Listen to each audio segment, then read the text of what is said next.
십자가의 이전과 십자가 이후의 삶의 엄청난 변화입니다. 우리는 가고 싶어도 재앙과 저주와 사단마귀 지옥 권세가 맞기 때문에 힘을 다해도 할 수 없습니다. 그러나 십자가 이후의 삶은요, 시온의 대로같이 열리는 거예요. 어린아이에게도 달려갈 수 있고 무식한 베드로도 실패한 삶도 달려갈 수 있는 길이 바로 십자가 이후의 삶인 줄 믿습니다. 그래서 오늘은 제목을 바꾸어 주시기 바랍니다. 너는 나를 따르라.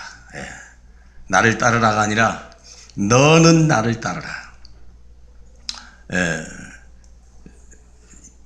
19절에서 땄는데 22절만 제가 한 주일 동안 솔직히 너무 바빠가지고 정신없이 막 제목 정하고 뭐 이렇게 하다 보니까 아침에 다시 말씀을 묵상하면서 느낀 것이 22절에 너는 나를 따르라 이 말입니다. 그래서 제목이 한 주일 동안 우리는 묵상이 너는 나를 따르라. 남이 어쩌든 환경이 어떠든 문제없다. 너는 나를 따르라. 네 문제가 아무리 커도 괜찮다. 너는 나를 따르라. 믿습니까? 왜? 우리의 문제는 이미 완전히 해결됐기 때문에 그렇습니다. 지난번에 우리 주님이 베드로를 만나 주셨습니다. 베드로의 많은 상처를 치유했고 그의 무능력, 무기력 이 모든 것을 주님은 한 번에 해결해 버리셨습니다. 오른편에 그물을 내리라. 그 말씀 하나로 절대 불가능을 절대 가능으로 바꿀 수 있다는 확신을 다시 얻은 것입니다. 여러분, 말씀 따라가는 우리의 삶이 되기를 주님의 이름으로 축복합니다. 우리 렘넌트들 어떻게 우리의 남은 인생이 살아가냐, 잘 되겠지 뭐 막연한 생각, 그게 아니에요. 큰일 나는 거예요. 여러분들의 어머니가 여러분을 보는 눈과 다른 사람이 여러분들을 바라보는 눈은 엄청나게 다른 거예요. 아이들을 바라보는 부모의 눈은 누가복음 23장 38절 같이 자녀를 위해서 울어라 할 만큼, 자녀를 생각하면 가슴이 미어지고요, 눈물이 나올 만큼 어린 우리 렘넌트들이 이들의 100년의 인생을 살아간다는 건요, 이건 보통 어려운 길이 아니거든요. 여러분, 제가 요양원에 가서 설교를 하는데 거의 80, 90 아닙니까? 난 그분들이 너무 존경스러워요. 어떻게 지금까지 살았냐 이거예요. 물론 다 망가졌어요. 80, 90 사는 동안에요, 망가지는 게 팔, 다리, 어서부터 뇌에서부터 심장, 어느 가나 성한 일이 하나 완전히 그냥 막 전쟁터에서 90년, 80년 싸우다가 완전히 그냥 막 망가져가지고 폐차 직전 같이 와 있는 그런 모습들을 보는데, 그럼에도 불구하고 제가 느끼는 어떻게 지금까지 살아계셨습니까? 여러분, 제명에 못 살고 죽는 사람이 한둘이 아닌데, 그러나 한 가지만 하면 돼. 말씀 따라가면 된다. 믿습니까? 오늘 이 자리에 우리는 말씀을 들으러 왔고, 우리는 이 자리를 떠날 때에 그 말씀 붙들고 가면 인생 끝나는 거예요. 믿으십니까? 예, 우리는 다른 것이 아니에요. 말씀 따라가라. 베드로가 주님을 잃어버리고 다시 물고기 잡으러 간다고 할 때 그 삶은요, 보장받지 못한 삶이잖아요. 밤새도록 고기를 잡았는데 물고기 한 마리 잡지 못하는, 그건 누구도 마찬가지예요. 3년을 제자 다니고 중직자도 말씀 떠나버리면요, 밤새도록 수고해도 못 잡는 거예요. 삶에 미래가 없다니까. 뭘 잡아야 됩니까? 말씀을 잡아라.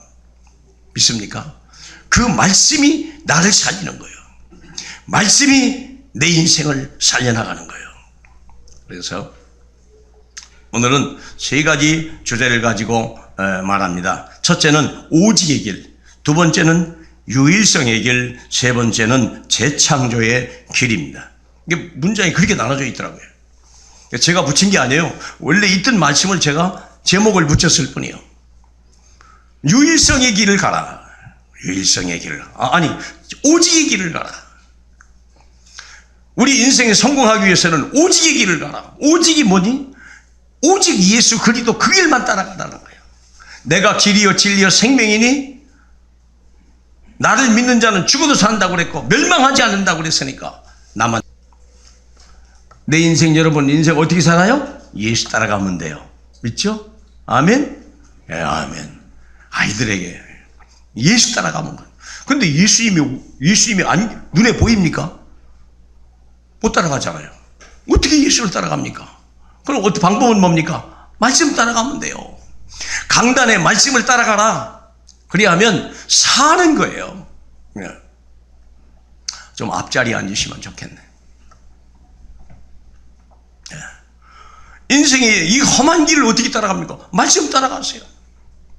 그 말씀이 이 광야 40년의 이스라엘 백성들이 말씀을 따라가니까 사막의 생수가 터지고 길이 나기 시작하고 만나가 쏟아지기 시작하고요.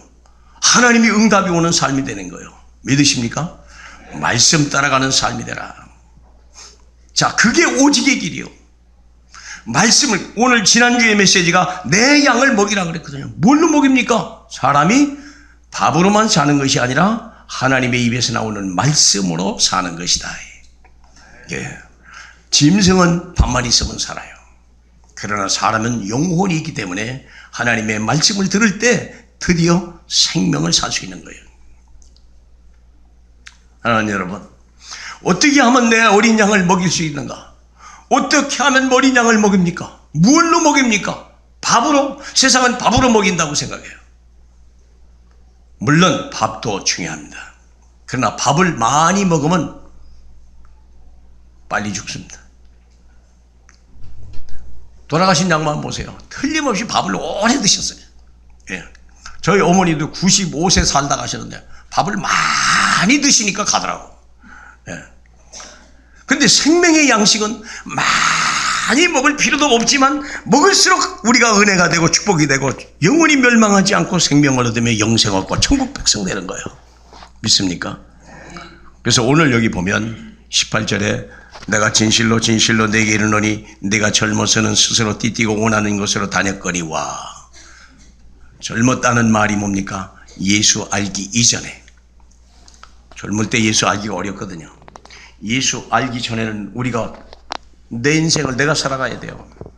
내가 내 인생의 주인이 돼서 내가 나를 위해서 열심히 사는데 꿈도 갖고 비전도 갖고 여러 가지 나름대로 성공해서 바벨탑도 쌓아갔지만 그것이 어느 날 다 무너진다고 하는 사실이에요. 그 처절한 것을 보고 우리 인생을 사는 거예요. 요양원에 나와 있는 그분들의 보면요, 뭔가 젊어서 대단한 분들이었어요. 과거 얘기하라면요, 아마 제가 설교하는 시간 가지고도 모자랄 거예요. 근데 그 모습은 뭐냐? 남은 것이 없다는 거예요. 인생의 12가지 문제를 만나면 어느 누구도 거기서 살아날 자는 아무도 없습니다. 성경에는 집을 나간 탕자, 많은 재물을 가지고 왔어도 결국은 자기 먹을 거 하나도 구하지 못하는 탕자요. 아브라함과 조카 롯을 보면요, 롯은요 엄청난 땅을 가졌음에도 불구하고 결국은 소돔과 고모라 멸망 때 같이 멸망해버리는 이런 어리석은 짓을 범하는 거예요. 야곱과 에서는 강한 자였음에도 불구하고 언약을 가진 하나님의 영적 세계를 축복으로 받았던 야곱을 따라갈 길이 없는 거예요. 모세와 바로가 그랬고, 모세는 80의 나이 있지만 바로는요 전 세계를 호령하는 애굽의 왕이었습니다. 그러나 10가지 재앙 앞에서 그들은요 모래알같이 무너질 수밖에 없는 겁니다. 그것이 젊은 날에 스스로 띠띠고 자기가 원하는 것을 다닌 자들의 결말입니다. 그렇다면 우리는 두 번째 말씀은 늙어서는 내가 팔을 벌리리니 남이 내게 띠띠우고 원하지 않는 것으로 데려가리라. 늙어서는 세상을 안 되는구나, 다 실패하고 병들고 모든 걸 다 잃어버릴 때 주님은 그때 부르시거든요. 이게 늙었다라고 표현을 하신 겁니다. 늙어서는 네 팔을 벌리리니 아무것도 할 일이 없는 거예요. 가진 것도 없고 할 수도 없어요. 그때 남이 내게 띠띠우고 원하지 않는 것으로 데려가리라. 내가 원하지 않는 것으로 데리고 간다는 거예요. 누가요? 남이. 젊어서는 뭔가 막 자기 주장도 있고 자기 주관도 있고 그렇습니다. 근데 늙어서는요 이제는 내가 다 버려야 돼요. 한때 뭐 대단한 일을 좀 했어도 은퇴한 다음에는 이제는 혹시 뭐 경비라도 그런 자리 있으면 가야 될 거 아니겠습니까? 내가 원하지 않지만 남이 오라 하면 오고 남이 가라 하면 가라 하는 곳으로도 가야 되는 거 아니겠습니까? 그런데 그게 어떤 곳입니까? 어린 양을 먹이는 것이라는 거예요. 바로 그것이야말로 말씀이 필요한 것이라는 거예요. 거기야말로 하나님의 생명의 말씀이 선포되어야 될 귀한 자리라는 거예요. 사랑하는 여러분, 이제 우리는 남이 나를 띠띠우고 원하지 않는 곳으로 갔다고 낙심합니까? 아니에요. 인생의 본론 인생은 그때부터인 줄로 믿습니다. 예, 그래서 우리는 이제는 주를 위해 내가 살아야 되겠다. 아직도 남은 인생, 내가 그리 팔다리에 좀 힘이 남아있을 때, 그래도 내가 이 다리를 걸어갈 만한 힘이 있을 때, 우리는요, 주의 일을 하시는 것이 옳은 것인 줄 믿습니다. 그래서 하나님은 그래서 여러분에게 직분을 주신 거예요. 고린도후서 5장 15절에 보면,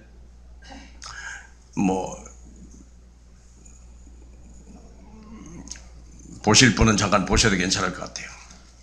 고린도후서 5장 15절에 보면, 그가 모든 사람을 대신하여 죽으심은 살아있는 자들로 하여금 다시는 그들 자신을 위하여 살지 않고 오직 그들을 대신하여 죽었다가 다시 살아나신 이를 위하여 살게 하려 함이라. 예수님이 십자가에서 우리 인생의 모든 문제를 다 해결하셨습니다. 얼마만큼 완전하게 하시냐? 내가 나를 위해서 일해야 될 어느 한 가지 남기지 놓지 않았어요. 주님이 깨끗하게 다 해버렸어요. 예. 깨끗하게. 우리 집 얘기를 하면, 우리 저녁에 퇴근하면 우리 집사람이 먹을 음식을 잘 장만합니다. 그동안에 저는 텔레비 봅니다. 밥을 다 차렸다고 밥 먹자고 우리 집사람이 부릅니다. 그러면 밥을 같이 먹습니다. 그 후에는 우리 집사람이 텔레비를 보고 내가 설거지를 합니다. 예. 그게 원칙이요. 그럼 얼마만큼 해야 되냐? 우리 집사람이 더 이상 어느 손 하나 대지 않을 만큼 내가 깨끗하게 해놔야 돼요. 예. 그게 내가 밥을 잘 얻어먹는 비결이요. 여러분, 우리 주님이 십자가에서요, 내 인생의 모든 문제를 다 해결하셨어요. 믿으십니까? 내가 어느 하나 관심을 안 것도 손끝 하나 댈 필요가 없을 만큼 다 이루었다. 주님이. 믿습니까? 사랑하는 렘넌트. 어린 나이에, 지금 나이에 내 인생이 끝났다. 나는 이미 하나님이 내 인생 다 끝냈다라고 생각한 이걸 믿을 수 있다면 이건 복 받은 거예요. 믿으십니까? 이제는 우리가 주를 위해 사는 겁니다. 그래서 16절에 보면 이제는 육신을 따라 어떤 사람도 육신을 따라 내가 판단하지 아니하겠다. 고린도후서 5장 16절입니다. 사람을 영으로 봐야 돼요. 모든 영적으로 진단을 해야 돼요. 우리가 그리스도도 육신 따라 알았으나 이제는 그와 같이 알지 아니하기로 결정했노라. 육신의 눈으로 예수를 볼 때는요, 연약한 거 같고 시험 들고 무너지고 그렇습니다. 왜 그렇습니까? 17절, 그런즉 누구든지 그리스도 안에 있으면 새로운 피조물이라 이전 것은 지나갔으니 보라 새 것이 되었도다. 그러니까 영적인 눈으로 보라는 거예요. 그래서 하나님이 우리에게 18절, 우리에게 화목해 하는 직분을 주셨다. 그때 직분을 받는 거예요. 나도 새로워지고 모든 사람을 새로운 눈으로 볼 수 있는 사람, 그게 직분을 받은 자예요.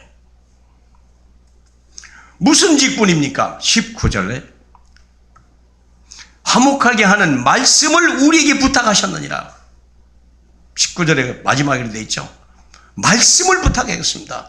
여러분, 교회 직분은요, 다른 게 아니에요. 말씀을 받은 자요. 말씀을 화목하게 하는 말씀을 우리에게 부탁하신 거, 그게 중직자예요. 교회 모든 직분은요, 다른 게 아닙니다. 돈을 잘 세는 것도 물론 좋은 일이고, 부동산을 관리하는 것도 좋은 일이고, 교회를 식상을 봉사하는 것도 좋은 일입니다. 그러나 그것은 사실은 주님하고 관계없습니다. 하나님은 모든 직분자에게 화목해 하는 말씀을 주셨다는 거예요. 화목해 하는 말씀이 뭡니까? 예수는 그리스도 모든 문제 해결자. 믿습니까? 우리 다 같이 한번 해봐요. 예수는 그리스도, 그리스도는 모든 문제 해결자. 그 말을 선포하라는 거예요. 그 말을 아직도 두려운 내 속에다 선포하고 문제 있는 속에다가 예수는 그리스도라고 선포하라는 거예요. 그러면 끝이 난다는 거예요. 너무 신기하잖아요, 여러분. 쓴 물이 있는데 나무 가지를 던지니까 단물로 바뀌어요. 그리스도를 선포하라는 거예요. 그래, 그대로 믿으라는 거예요. 끝났다고 선포해버리라. 그러면 그 문제는 끝날 수밖에 없는 거 아닙니까? 예수는 그리스도 모든 문제 다 이뤘다는 요한복음 19장 30절에 미치지 않는 어느 부분이 있냐 그 말이에요. 온 우주에 그 말이 범주의 밖에 나가 있는 일이 어디 있을 수 있겠냐 그 말입니다. 온 우주가 다 이뤘다는데 뭐 지구의 행성에 뭐 7개의 별이 나타났다. 그래서 거기가 표면 온도가 0도에서 100도 사이니까 거기 새로운 생물체가 있을 것이다 라고 그렇게 나사에서 발견했다고 그럽시다. 근데 그 말이 맞아요? 그게 있을 수 있을까요? 미국이 왜 그따구 소리 합니까? 복음을 몰라서. 거기에 인류가 또 하나의 인류가 있다면 그건 누가 만든 인류일까요? 분명히 하나님이 만든 인류 아닙니까? 그러면 그 인류는 타락하지 않습니까? 범죄 안 합니까? 그러면 예수는 그들은 빼는 예수입니까?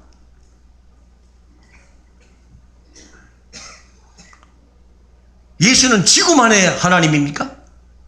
온 우주의 하나님은 아닙니까? 예수는요, 지구 외에 다른 생명체는 절대 있을 수 없다. 그렇다면 예수는 그 별에 가서 또 죽으셔야 돼요. 무슨 말 이해하십니까? 그러나 예수는 다시 죽을 수가 없습니다.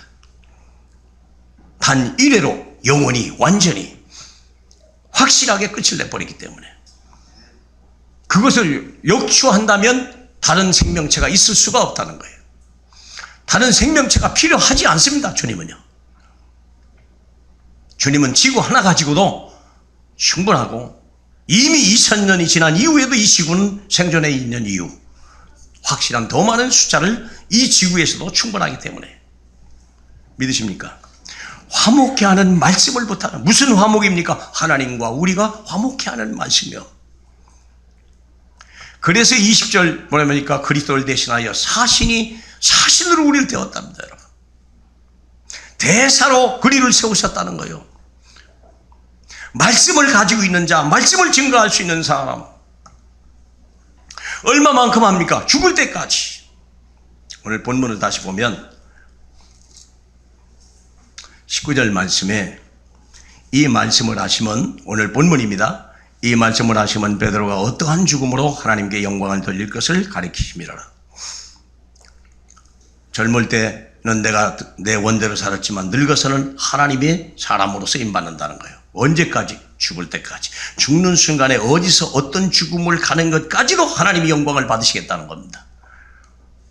주님은 우리 인생 마지막 순간까지도 주님이 영광을 받으실 계획을 가지고 우리를 인도하신다는 것을 믿으시길 축복합니다. 그래서 우리 주님은 계시록 2장 10절에 죽도록 충성하라. 내가 너에게 생명의 면류관을 주리라. 우리가 어디에 대해서 걸어야 됩니까? 이 말씀을 증거하는 일에. 내가 주께 감사하면 나를 충성되이 여겨 내게 직분을 맡기심이라 그랬어요. 하나님이 맡은 직분은 교회 청소하라고, 교회 돈 계산하라고, 교회 부동산 관리하라고? 아닙니다. 그게 아니에요. 우리 새가족반에서 오늘 나와서 다 얼마나 멋있게 인사하고 막 참 행복합니다. 정말 즐겁습니다. 아, 진짜 우리 교회가 이제 정말 제대로 가는구나. 그러나 그것이 본질입니까? 아니에요. 더 잘하는 건 신천지 가면요, 한복 입고 나와서요, 난리입니다, 난리. 사람들이 여가 천국이지 그런 데잖아요. 신천지 가면 그런다잖아요. 우리 신천지 발도 못 받고 못 따라가요.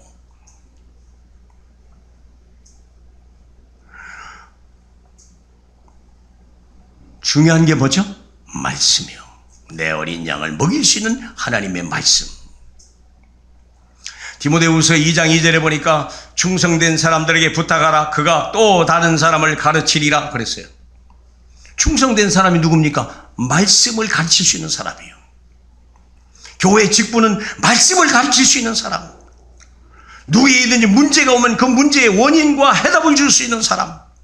질병이 왔으면 질병의 원인과 그의 치료할 수 있는 해답을 줄 수 있는 사람. 사건이 재앙이 조직 재앙이 오면 그 재앙의 원인과 이유와 해답을 줄 수 있는 사람. 그게 직분자요. 그게 중직자입니다. 그게 중직자입니다. 사람이 마땅히 우리를 그리스도의 일꾼이요 하나님의 비밀을 맡은 자로 여길지어다. 그러므로 맡은 자에게 구할 것은 충성이니라. 어디에 대해 충성을 합니다? 그리스도의 일꾼이냐 이거. 하나님의 비밀을 맡은 자냐? 하나님의 비밀을 맡았습니까? 하나님의 비밀이 뭡니까? 예수는 그리스도 모든 문제 해결자. 그게 하나님의 비밀이요. 누가 보면요 이게 무슨 말인지 하나도 몰라요. 글씨는 한글이요. 근데 이게 무슨 말인지를 몰라요. 왜 그래요? 비밀이니까. 이게 택한 자에만 이 비밀을 가르쳐 주는 거예요. 이 비밀을 가르쳐 주는 거예요. 이걸로 먹이라는 거예요. 내 자녀를 먹이라는 거예요. 모든 문제 끝났어. 이제 너는 세계복음만 하면 돼. 이 해답을 가지고 땅끝까지 가면 돼. 가면 길이 열려.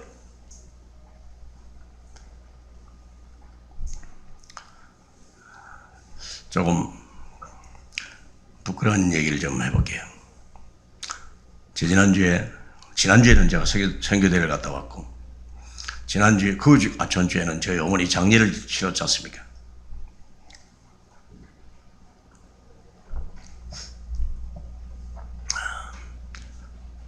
우리 어머니가 6남매를 남겨놓으셨습니다. 6남매인데 내 형제들이 성씨가 다 달라요. 전씨, 최씨, 한씨예요. 육신적으로 보면은 참 부끄럽습니다. 그러나 우리가 영적으로 보면요, 어머니가요 완전 복음으로 가르쳐놨어요. 이제 우리가 성씨에 대해서 구별돼 해본 적이, 우리 형제들이 한 번도 너는 최씨, 너는 전씨 그렇게 해본 적이 한 번도 없어요. 장례식을 만났는데 어머니가 약간 남겨놓은 어떤 유산 비슷한 게 있었어요. 근데 딱 정리를 하려 보니까 약간 이렇게 위험스러운 말을 하는 형제들이 좀 있었어요. 내재된 불만 이런 거. 내가요 긴장이 확 됐어요. 아유 큰일 났구나. 이제 어머니도 안 계시잖아요. 이제는 진짜 파벌로 나가 이제 핵분열이 일어날 시간표가 가까이 가는가 보다. 긴장을 했어요. 다른 게 안 나와요. 주여, 예수는 그리스도 모든 문제 해결자.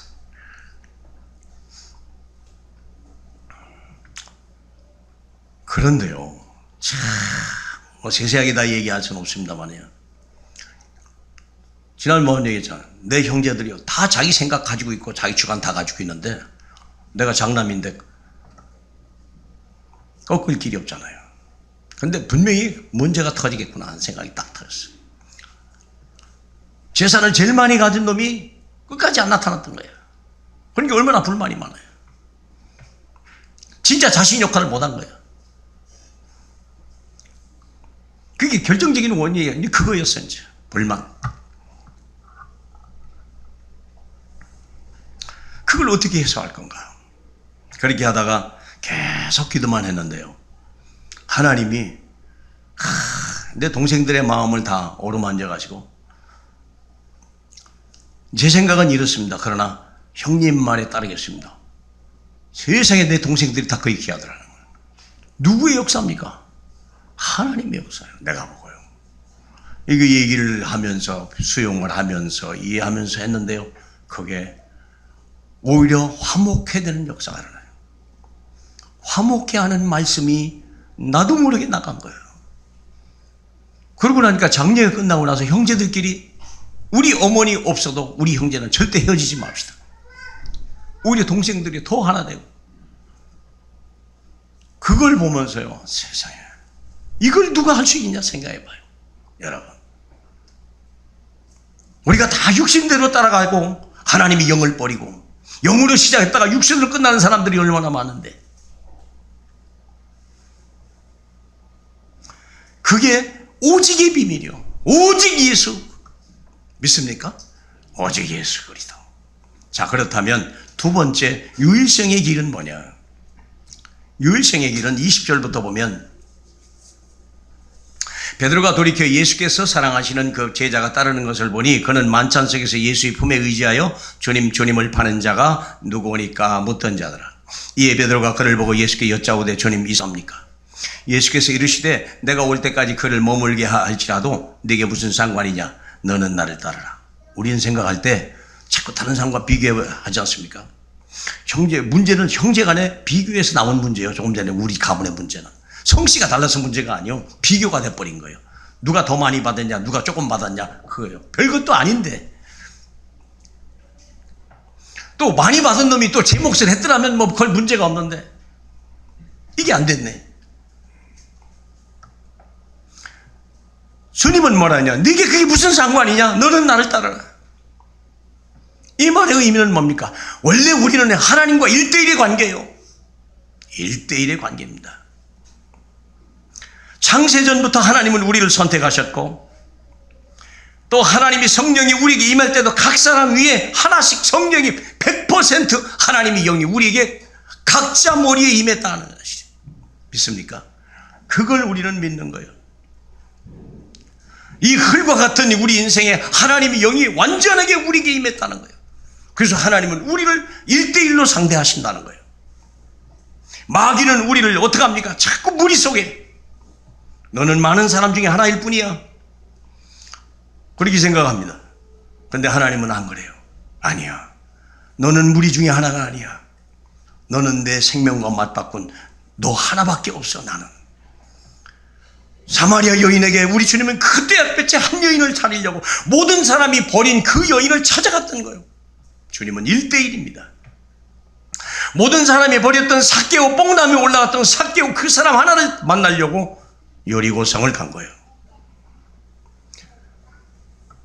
베데스다 연못에 수천 명의 사람들이 있지만 예수님의 관심은 38년 된 병자 한 사람에게만 관심이 있었다는 거예요. 왜? 창세전에 택한 사람이거든요. 주님은 그 사람을 버리지 않았고 자기 온 것을 쏟아 부어줬고 그에게 부족함이 없도록 주님은 은혜를 베풀어 주셨습니다. 믿습니까? 하나님과 우리는 1대1의 관계입니다.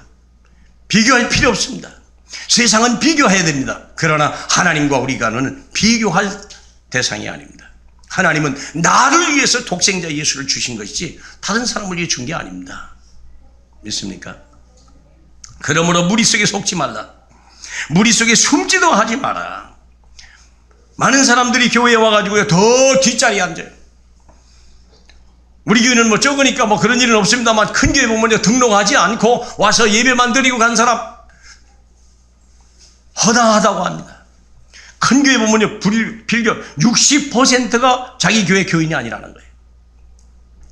그냥 예배만 드리고 등록도 안 하고 헌금도 안 하고 은혜만 받고 축도하기 전에 사라지는 사람들, 양의 우리에 들어오지도 않고 나가는 것도 아닌 뜨뜻미지근한 사람, 무리 속에 숨어서 버림은 안 봐야 되겠고 재앙은 받지 않아야 되겠고 헌신하고 충성하고 싶지는 않고. 비교하지 마세요. 그게 너게 무슨 상관이냐? 너는 나를 따르라. 믿습니까? 주님은 딱 너를 짚어서 너는 나를 따르라. 아담아 네가 어디 있느냐? 내가 버섯섬으로 두려하여 숨었나이다. 무리 속에 숨고자 하는 사람의 속성은요, 아직도 죄사함이 확실히 안 된 거고 자기 부르심이 확실치 않아서 그래요. 무리 속에 있고 싶어요. 중직자가 돼도 무리 속에 있고 싶어요. 드러나는 것을 부끄러워해요. 부담스러워해요. 하나님이 부를까봐 그냥 고개 숙여요. 주님과 눈빛을 맞추기를 너무 힘들어해요. 주님은 한 사람을 지명해서 보고 있는데도 자꾸 눈을 안 맞춰요. 눈을 안 맞춰요. 내가 초등학교 때 소풍을 가가지고 우리 어머니가 외지에서 사시기 때문에 이모 밑에 내가 컸어요. 이제 이모가 이제 소풍을 갈 때는 그때 단골로 주는 거 있잖아. 카라멜 하나, 그 다음에 계란 하나, 그리고 사이다 하나. 이렇게 소풍 때마다 주잖아. 그걸 싸들고 갔어. 그래갖고 이제 무용 시간이 됐거든. 춤추는 시간이. 내가 보니까요, 이모가 나를 쳐다보니까 창피해가지고 안 보는 쪽에서 이렇게 다 춤을 춰야 되니까 이모 안 보는 쪽에 피해서 소풍 끝나고 오다가 돼지게 맞았어. 그게 기억이 나요. 내가 누구를 보러 왔냐 이게. 네가 춤 잘 추는 걸 내가 보러 왔냐? 네가 그렇게 숨을 수 있냐? 나는 왜 그렇게 부끄러운지 모르겠어요.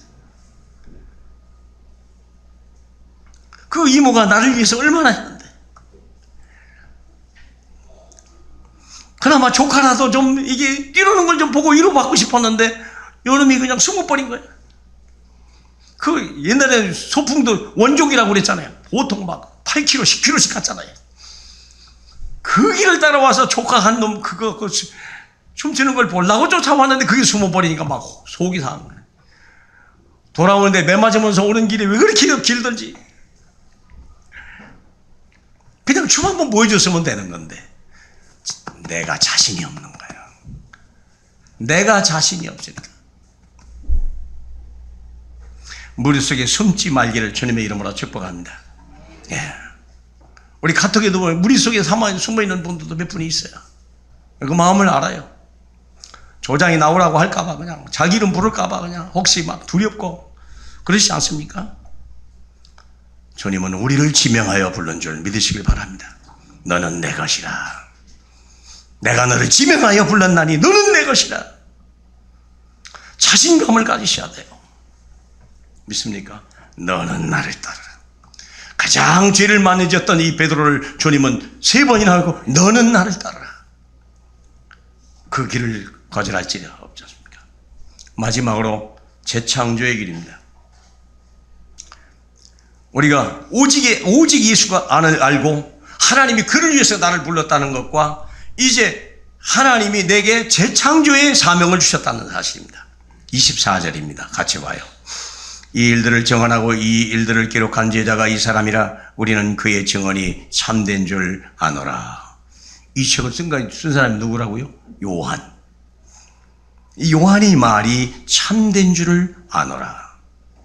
누가 했을까요? 이걸 기록한 사람이. 기록한 사람이거든요. 요한이 직접 쓰진 않았을 겁니다. 이 책을 쓸 때는 요한이 나이가 많았어요. 다른 사도들은 이미 다 세상 떠난 다음에 마지막까지 남아있는 한 사람 사도 요한이가 세상을 떠날 일이 가까이 왔다는 걸 알고 주위의 사람들이 부탁을 한 거예요. 당신마저 세상을 떠나면 주님의 말씀을 누가 전하겠습니까? 당신이 말씀을 해주세요. 그러면 우리가 적겠습니다. 그게 요한복음이에요. 사도들이 세상을 떠나도 말씀은 살아있게요. 이것을 돌려 읽고 이거 모든 사람이 읽을 수 있도록 한 것이 요한복음이거든요. 우리의 삶에 마찬가지예요. 여러분이 사건과 일과 모든 만남 속에서 우리가 예수는 그 문제의 해답은 바로 예수 그리스도의 그 원인은 당신이 하나님을 떠났기 때문이요라고 한마디로 얘기해 줄 수 있는 그 사람이 누구냐 이거예요. 그 사람이 누굽니까? 참된 증인이요. 말씀 성취의 증인. 미션이 이끄는 삶. 미션이 이끄는 삶이요. 가는 길이 막혔습니다. 자꾸 전도하려고 하는 길이 막혔을 때 받은 말씀입니다. 와서 우리를 도와달라. 여러분이 직장을 나가고 할 때요, 어디로 가야 돼요? 돈 많이 주는 데로, 되게 돈 많이 주는 데로 가요. 대우 좋은 데로 가요. 물론 그렇게 해서 가십시오. 그러나 진짜 원하는 것은 뭐냐? 우리를 도와달라. 거기를 가셔야 돼요. 미션이 있는 삶, 미션이 이끄는 삶, 말씀이 있는 삶, 말씀을 선포하시는 삶. 그게 하나님이 나를 소금되게 하고 빛게 되게 하시고 나를 존귀하게 여기신 거예요. 거기에 재앙저주를 끊고 하나님의 축복으로 만들어갈 계획을 가지고 저와 여러분을 직장으로 보내신 거거든요. 그 학교로 보내신 거거든요. 와서 우리를 도우라. 그 음성에 반응하시길 축복합니다. 그게 재창조의 길이에요. 그러면 거기에 뭐가 나옵니까? 기도의 응답이 나와요. 사도행전 16장을 가보시면 참 희한한 장면이 나와요. 뭐냐면 사도행전 16장 13절에 보면 안식일에 우리가 기도할 곳이 있을까 하고 갔다가 거기서 루디아를 만납니다. 미션을 가지고 말씀을 전해야 되겠다는 미션을 가지고 가다가 기도를 하는 기도자들을 찾다가 누구를 만납니까? 한 귀대한 인물 루디아를 만나죠. 그래서 거기에 미션홈이 열리지 않습니까?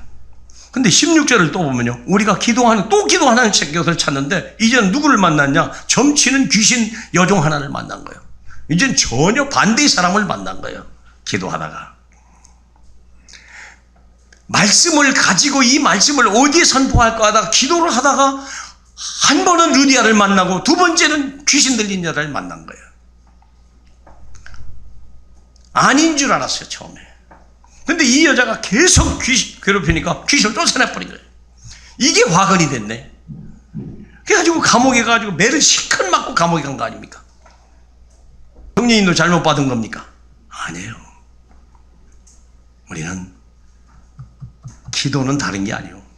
되게 보면요, 기도하는 게 막 내가 좋은 곳이 오면 응답받은 거고 아니면 기도 응답 못 받은 겁니까? 안 그래요. 말씀 따라가고 기도하면요, 말씀 따라가다 보면 그게 다 좋은 거예요. 결국 억울하게 매를 맞고 있다가 거기에서 감옥에서 역사가 일어난 거 아닙니까? 그리고 간수의 그 집안이 다 구원받은 게 아닙니까? 31절 16장 31절에 주 예수를 믿으라.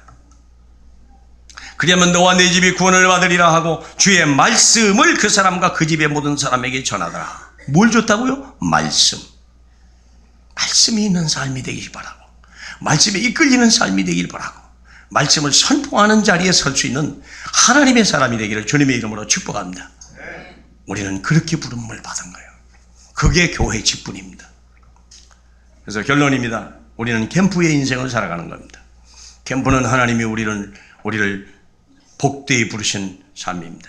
하나님의 명령이요 축복입니다. 여러분의 조장님이 여러분을 카톡방에서 부르실 때 하나님의 음성으로 들으시길 바라고, 나하고 관계없는 말씀을 주는 것 같아도요, 배 오른편에 그물을 내리라. 밤새도록 고기를 잡았는데 온몸은 피곤하고요, 이제 동은 들라고 해서 잠자는 시간인데 갑자기 누가 나타나더니 배 오른편에 내리라. 씨도 안 먹히는 소리를 한다고 버린다면 기적은 없었을 것입니다. 비록 피곤하셔도 힘드셔도 여러분의 조장이 여러분에게 카톡방에서 미션을 줄 때 그것을 우습게 여기지 마시고 그것이 귀찮게 여기지 마시기 바라고, 믿고 순종하는데 하나님의 기적은 일어나게 되어 있는 것입니다. 하나님은 그 순종하는지 아니하는지 주님은 시험하신다고 그랬습니다. 그게 신명기 8장 3절에 나오는 말입니다. 내가 이 광야 40년 동안 너희를 그렇게 너희 조상도 먹지 못했던 만나를 먹여 이 광야를 40년 동안 너희 끌고 간 이유는 너희가 내 말을 듣는지 아니 듣는지 내가 시험하려 함이라. 사람이 떡으로만 사는 것이 아니라 하나님의 입에서 나오는 모든 말씀으로 사는 것임을 너희로 알게 하려 하십니다. 그게 캠프요. 사랑하는 성도 여러분, 조장님의 명령이 하나님의 명령이 되길 바라고, 그 말씀이 오른편에 그물을 내리란 주님의 음성으로 들리셔서 그물을 내리는 한 해 또 한 주의 축복이 있기를 주님의 이름으로 축복합니다. 우리 주님 감사합니다. 너는 나를 따르라 말씀하신 주님, 만민 중에 우리를 선택하시고 우리를 하나님의 말씀 속에 캠프 속에 인도하신 주님을 찬양합니다. 하나님, 비록 권고한 인생이요 힘든 인생이지만 이 흙과 같은 인생 속에 말씀으로 임하셔서 이 말씀이 성취되는 삶에 우리의 증인으로 서게 하신 주님 감사합니다. 하나님, 우리를 불러주심을 감사합니다. 잘 감당하는 저희에게 하옵소서. 예수님 이름으로 기도하옵나이다. 아멘. 우리 391장 찬양하겠습니다.